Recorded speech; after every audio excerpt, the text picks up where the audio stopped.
Emmanuel Macron est accusé par les sphères complotistes d'avoir consommé de la poudre blanche. Oui, vous l'aurez compris, il ne s'agit ni de sucre ni de farine, mais bien de cocaïne, selon le complotiste américain Alex Jones. Cocaïne donc pour 3 dirigeants défoncés. Ce sont ces termes reçus qui seront reçus, puisque c'était le train qui partait pour Kiev, par un Volodymyr Zelensky, nous dit-il, connu de tous, c'est bien lui qui le dit, cocaïnomane. Une publication du même acabit que l'on retrouve aussi chez ce réalisateur américain, connu aussi pour ses documentaires au relent complotiste, Dinesh D'Souza, qui accuse lui le français Macron d'avoir voulu dissimuler rapidement ce fameux sachet de poudre blanche, et de noter aussi que le chancelier allemand, lui, fait attention à la cuillère et dissimule donc cette fameuse cuillère nécessaire à la consommation de cocaïne. Un autre complotiste ici-là nous dit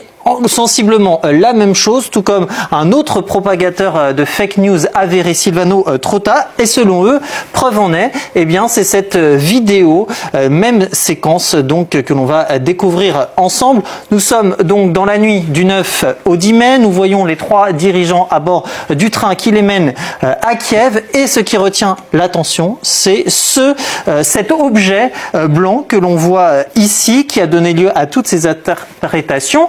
Une rumeur qui a donc filé un train d'enfer sur les réseaux sociaux et qui a été partagée plus de 75 millions de fois. Mais en fait, Anthony, il s'avère que ce sachet de poudre blanche n'est en fait qu'un mouchoir. Effectivement, on trouve par exemple une vidéo de meilleure qualité chez nos confrères de TF1 qui va nous en apporter la preuve. On va découvrir effectivement ce petit objet blanc. C'est bien un mouchoir usagé, tout simplement, un mouchoir en papier, et on retrouve aussi une version corroborée du coup par d'autres images de l'AFP ou de AP, et quand on zoome, eh bien on voit effectivement que l'objet blanc en question n'est qu'un vulgaire mouchoir en papier. On voit aussi, on le voit ici, on voit aussi que la fameuse cuillère à cocaïne n'est ni autre qu'une touillette, comme on dit en français, donc pour le café ou autre boisson.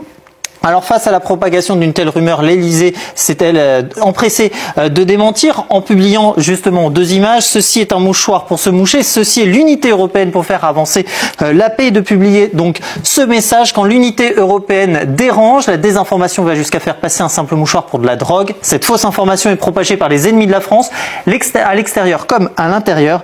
Vigilance face aux manipulations. Et derrière ces fausses affirmations, on veut voir l'ombre de la Russie, Anthony. Oui, une Russie mise en cause directement par le chef de la diplomatie française, Jean-Noël Barrot, qui a republié les publications, les posts manipulatoires avec ce texte, ce commentaire: vous êtes tellement déterminés à empêcher la paix en Ukraine que vous propagez maintenant des canulars éhontés, c'est irresponsable et nul. Cette information, elle est née sur des chaînes Telegram et répétée à l'envi, relayée à l'envi par tous ceux soucieux de vouloir jeter de la poudre aux yeux, comme par exemple le site d'information Pravda, comme aussi la chaîne Telegram de la porte-parole officielle du ministère des Affaires étrangères, par exemple russe, Maria Zakharova, ou encore le conseiller de Vladimir Poutine, le conseiller spécialisé dans la coopération économique, qui lui aussi y est allé de son commentaire. Alors toutes ces informations, ou ces fausses informations plus précisément, ne sont pas sans rappeler toutes celles qui visent régulièrement les diplomates occidentaux, et notamment Volodymyr Zelensky, le président ukrainien, qui en fait les frais régulièrement, est accusé d'être un cocaïnomane.